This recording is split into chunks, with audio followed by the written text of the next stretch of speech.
আসসালামু আলাইকুম রহমতুল্লাহ বারাকাতুহু।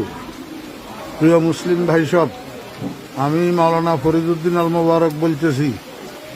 আমার মাদ্রাসা উত্তর হরিপুর জমিরিয়া মাদ্রাসা, বাংলা বাজার, ছাগলনাইয়া, ফেনী সম্পূর্ণ পানির নিচে নিমজ্জিত। মাদ্রাসার টিন সেট ঘরগুলা দেখতেছেন আপনারা, সম্পূর্ণ পানির নিচে, এবং রান্নাঘর পানির নিচে, মসজিদের ভবন এবং মাদ্রাসার ভবন নিচতলার প্রায় ৬২ পানির নিচে। মাদ্রাসার নিচে নামলেই অঠাই পানি, যেখানে ছাত্র শিক্ষকদের মাথার উপরেও ১ হাত পানি। এমতো অবস্থায় আমাদের খাওয়া দাওয়া, পায়খানা প্রস্রাব অসুবিধা হইতেছে, খাওয়ার পানির অসুবিধা হইতেছে। আপনারা দেখেন, এই শতাধিক ছাত্র শিক্ষক মাদ্রাসায় পানিবন্দী হইয়া রয়েছে। এই অবস্থায় হৃদয়বান মুসলমান ভাইদের এবং বিভিন্ন